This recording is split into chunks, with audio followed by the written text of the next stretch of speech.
इस जंबक की डिबिया से मैंने एक आदमी का खून जो कर डाला है, इसीलिए मैं इससे डरता हूं। मैं जानता हूं कि यही जंबक की डिबिया मेरी मौत का कारण होगी। प्रोफेसर साहब ने कहा और कुर्सी पर टिक गए। उसके बाद हम सभी लोगों ने उनसे पूछा कि जंबक की डिबिया से मनुष्य की हत्या आखिर हो ही कैसे सकती है।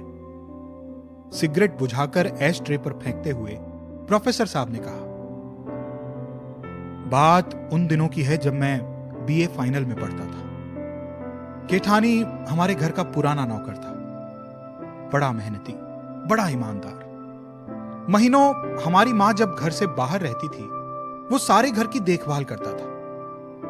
एक चीज भी कभी इधर से उधर ना हुआ करती थी। एक बार यही बरसात के दिन थे। मेरी छोटी बहन के शरीर पर लाल लाल दाने से उठाए थे और उसके लिए मैं एक जंबक की डिबिया खरीद लाया था। मेरी मां मशीन के सामने बैठी कपड़े सी रही थी। आसपास बहुत से कपड़े पड़े थे। वहीं केठानी खड़ा खड़ा धुले हुए कपड़ों की तह लगा रहा था। जब मैं बहन के दानों पर जंबक लगा चुका, तब केठानी ने उत्सुकता से पूछा, काय भैया, इसे ई सब अच्छा हो जाए है? मैंने कहा, हाँ, खाज, फोड़ा, फुंसी, जले कटे सब जगह ये दवा काम आती है। इसके बाद केठानी अपने काम में लग गया और मैं बाहर चला गया। शाम को जब मैं घूमकर लौटा तो देखा घर में एक अजीब प्रकार की चहल पहल है। मां कह रही थी कि बिना देखे कैसे किसी को कुछ कहा जा सकता है। कहां गई कौन जाने। बड़ी बहन कह रही थी कि उसे छोड़कर और ले ही कौन सकता है।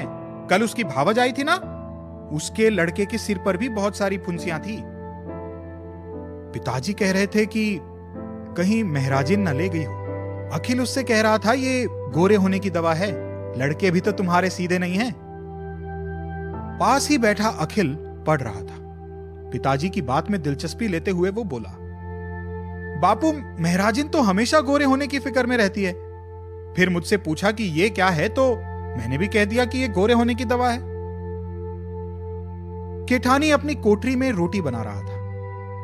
उसे बुलाकर पूछा गया तो उसने कहा, जब भैया लगाई हती आपने तो तबे देखी रही, फिर हम नहीं देखन सरकार। मुझे क्रोध आ गया। तो डिबिया पंख लगाकर उड़ गई क्या? केठानी ने मेरी तरफ देखा, बोला, भैया। मैंने कहा, चुप हो, मैं कुछ नहीं सुनना चाहता। सुबह में डिब्बी लाया और इस समय गायब हो गई। ये सब तुम ही लोगों की बदमाशी है। केठानी कुछ न बोला, वहीं खड़ा रहा और मैं अपने कमरे में चला गया। मैंने सुना वो मां से कह रहा था, मालकिन, चल के मोर कोठरी खोली देख लई, मैं का करी है दवाई ले जाए के। फिर जौन चीज लागी मैं मांग न लई हूं सरकार से। मैं कोट उतार रहा था। न जाने क्यों मुझे क्रोध आ गया और कमरे से निकलकर बोला, चले जाओ अपना हिसाब लेकर, हमें तुम्हारी जरूरत नहीं है। आखिर मां ने बहुत समझाया, पर हम सब भाई बहन न माने और मां ने केठानी को बहुत रोकना चाहा और वो यही कहता रहा, जब तक भैया माफ न कर देंगे, अपने मुंह से मुझको रुकने को ना कहेंगे, मैं ना रहूंगा। और मैंने न केठानी से रुकने को कहा और न वो रुका। हमारे घर की नौकरी छोड़कर वो चला गया, पर घर के सब लोगों को वो बहुत प्यार करता था। वो गया जरूर, पर तन से गया, मन से नहीं। मां को भी उसका अभाव बहुत खटका और मुझे तो सबसे ज्यादा उसका अभाव खटका। वो मेरे कमरे को साफ रखता था, सजा कर रखता था, फूलों का गुलदस्ता नियम से बनाकर रखता था, मेरी जरूरतें बिना बताए समझ जाता और पूरी करता। पर जिद्दी स्वभाव के कारण चाहते हुए भी मैं मां से कह न सका कि केठानी को बुला लो, जो कि मैं हृदय से बहुत चाहता था। एक दिन मां ने कहा कि केठानी राय साहब के बंगले पर गारा मिट्टी का काम करता है। मैंने सुना, मेरे दिल पर ठेस लगी। बूढ़ा आदमी, डगमग पैर, भला वो गारा मिट्टी का काम कैसे कर सकेगा। फिर भी चाहा कि यदि मां कहे कि केठानी को बुला लेती हूं तो मैं इस बार जरूर कह दूंगा कि हां बुला लो। पर इस बार मां ने केवल उसकी गारा मिट्टी धोने की खबर भर दी और उसे फिर से नौकरी रखने का प्रस्ताव न किया। एक दिन मैं कॉलेज जा रहा था, देखा केठानी सिर पर गारे का तसला रखे चाली पर से कारीगरों को दे रहा था। 40 फुट ऊपर चाली पर चढ़ा बूढ़ा केठानी खड़ा काम कर रहा था।